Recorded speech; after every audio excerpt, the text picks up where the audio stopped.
Assalamualaikum warahmatullahi wabarakatuh. Perkenalkan, nama saya Gilang Dibdo. Saya adalah mahasiswa di UIN Syarif Hidayatullah Jakarta, jurusan Komunikasi dan Penyiaran Islam, semester 2, dengan NIM 12512901005. Dan hari ini di video ini saya akan membahas tentang etika komunikasi, kalimat yang mungkin sering lalu lalang di telinga kita. Tapi sebenarnya etika komunikasi itu apa sih? Mari kita bahas. Nah, sebelum kita membahas lebih jauh tentang etika komunikasi, kita harus tahu dulu nih, kalau etika komunikasi itu bersumber dari dua kata yang berbeda. Yang pertama itu adalah etika, dan yang kedua adalah komunikasi. Nah, kita harus paham dulu apa itu etika dan apa itu komunikasi. Nah, menurut KBBI, etika adalah sebuah ilmu yang mempelajari tentang benar atau salah dan mempelajari tentang hak dan kewajiban moral. Nah, sedangkan komunikasi menurut KBBI adalah sebuah proses pengiriman atau penerimaan pesan atau informasi yang dilakukan oleh dua orang atau lebih dengan tujuan untuk mendapatkan pemahaman yang sama. Selanjutnya, kita akan membahas definisi etika komunikasi menurut istilah. Jadi, dalam buku Etika Komunikasi, sebuah paradigma integratif, etika komunikasi dapat dimaknai sebagai penggunaan seluruh sumber daya manusia untuk menyampaikan informasi atau melakukan komunikasi dengan mengedepankan nilai atau moral. Nah, sedangkan dalam definisi lain, sebagaimana tertulis di dalam buku Hukum dan Etika Komunikasi, menerangkan bahwa etika komunikasi adalah sebuah prinsip-prinsip moral yang digunakan sebagai panduan dalam berkomunikasi. Nah, definisi lain dalam buku Etika Komunikasi Islam karya Dr. Khairul Hamim menerangkan bahwa etika komunikasi adalah sebuah standar dan nilai dalam melakukan komunikasi. Maka dari itu, dapat kita simpulkan bahwa etika komunikasi adalah sebuah ilmu yang mempelajari tentang perilaku baik dalam berkomunikasi. Selanjutnya, saya akan menerangkan definisi etika komunikasi menurut para ahli. Nah, saya telah menyiapkan beberapa definisi etika komunikasi menurut para ahli. Yang pertama, saya akan membahas definisi etika komunikasi menurut Profesor Dr. Haji Abdullah Nata, MA. Beliau menerangkan definisi etika komunikasi adalah sebagai usaha yang membahas perbuatan yang dilakukan oleh manusia yang bersumber pada akal, pikiran, dan filsafat yang berfungsi untuk menilai, menentukan, dan menetapkan terhadap suatu perbuatan yang dilakukan oleh manusia. Apakah perbuatan manusia tersebut akan dinilai baik, akan dinilai buruk, mulia, terhormat, dan sebagainya yang berkaitan dengan penyampaian dan penerimaan pesan dari seorang kepada orang lain. Oke, selanjutnya saya akan membahas definisi etika komunikasi menurut Dr. Johannes Haryatmoko. Beliau menerangkan bahwa etika komunikasi adalah sebuah norma, nilai, atau ukuran tingkah laku baik dalam kegiatan komunikasi pada suatu masyarakat. Oke, yang ketiga saya akan membahas pengertian etika komunikasi menurut Sari pada tahun 2020. Beliau menerangkan bahwa etika komunikasi adalah sebuah bidang yang mengkaji bagaimana prinsip-prinsip moral dan etis diterapkan dalam interaksi komunikasi. Sedangkan definisi yang dikemukakan oleh Profesor Dr. Harfid Kanggara MSI di tahun yang sama, tahun 2020, menerangkan bahwa etika komunikasi merupakan seperangkat nilai moral yang mengarahkan perilaku individu dalam proses penyampaian pesan, baik secara langsung maupun tidak langsung, dalam setiap bentuk komunikasi, baik interpersonal, kelompok, maupun komunikasi massa. Etika berperan sebagai kontrol sosial dan moral bagi komunikator agar tetap menghargai hak, perasaan, dan perspektif orang lain. Yang terakhir, saya akan mengutip definisi etika komunikasi menurut Dr. Muhammad Mufid MAG.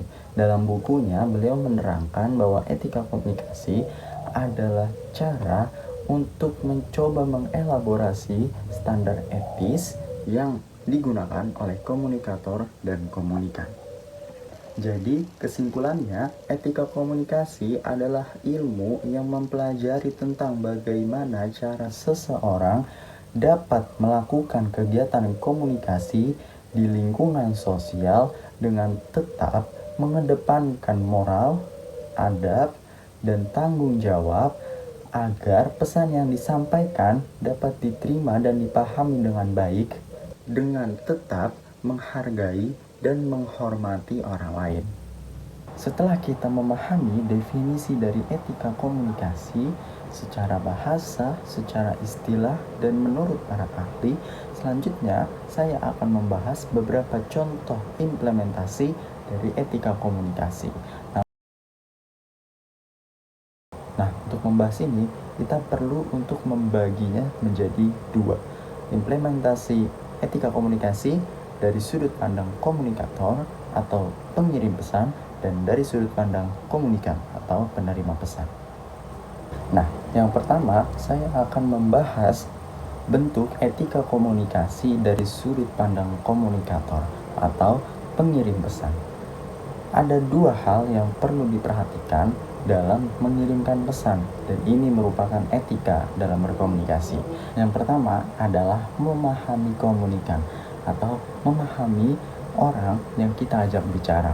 Sebagai komunikator yang baik, kita harus paham dan kita harus mengetahui siapa yang kita ajak bicara. Karena dalam satu hari, kita pasti melakukan banyak sekali interaksi dan melakukan banyak sekali komunikasi. Nah, tentu setiap komunikasi yang kita lakukan itu berbeda-beda. Komunikasi yang kita lakukan terhadap teman berbeda dengan yang kita lakukan terhadap guru kita. Dari sumber yang saya dapat, sifat hubungan komunikator dan komunikan itu terbagi menjadi dua. Ada yang vertikal dan ada yang horizontal. Yang horizontal adalah hubungan komunikator dan komunikan dengan teman sebayanya. Sedangkan yang vertikal adalah hubungan dengan orang yang lebih tua atau orang yang lebih dihormati, seperti guru atau ibu atau ayah. Itu jika ke atas, dan jika ke bawah itu seperti adik, seperti murid, dan lain sebagainya. Tentu berbeda cara kita berkomunikasi dengan teman sebaya, atau dengan guru, atau dengan adik. Itu semua berbeda-beda. Maka kita harus memahami siapa yang kita ajak bicara. Yang kedua adalah memahami isi pesan. Setelah kita memahami komunikan, kita harus memahami isi pesan yang ingin kita sampaikan. Nah, pada dasarnya komunikasi itu sifatnya akrab seperti hubungan keluarga. Tapi isi pesannya ini yang berbeda. Isi pesannya yang bermacam-macam.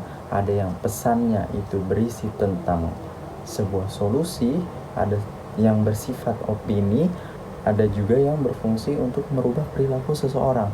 Ini yang harus kita perhatikan.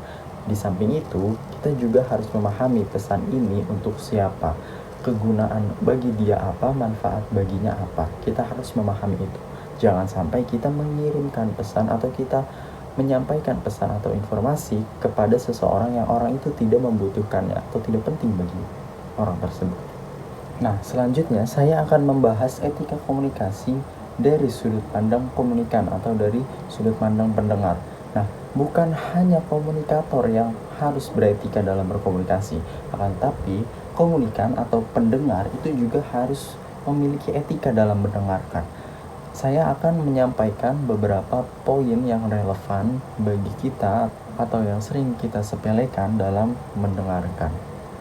Nah, yang pertama itu adalah mengatur voicemail atau mengatur panggilan masuk. Zaman sekarang banyak sekali kegiatan-kegiatan komunikasi yang terhambat dan terganggu karena adanya voicemail atau karena adanya panggilan atau chat yang masuk ke dalam handphone kita. Maka ketika kita ingin memberikan perhatian yang lebih pada kegiatan komunikasi tersebut, kita harus mengatur handphone kita supaya tidak ada panggilan atau chat yang masuk. Maka kita bisa lebih fokus dalam mendengarkan. Yang kedua adalah jangan memikirkan sanggahan. Saat komunikator menyampaikan pesan, kita jangan terlalu terfokus pada sanggahan atau jawaban yang akan kita lontarkan. Karena biasanya itu dapat menyebabkan kita justru malah menghilangkan atau meninggalkan poin-poin yang penting pada pesan-pesan berikutnya. Maka jangan kita terlalu terfokus pada sanggahan. Kita dengarkan dulu saja apa yang komunikator ingin sampaikan.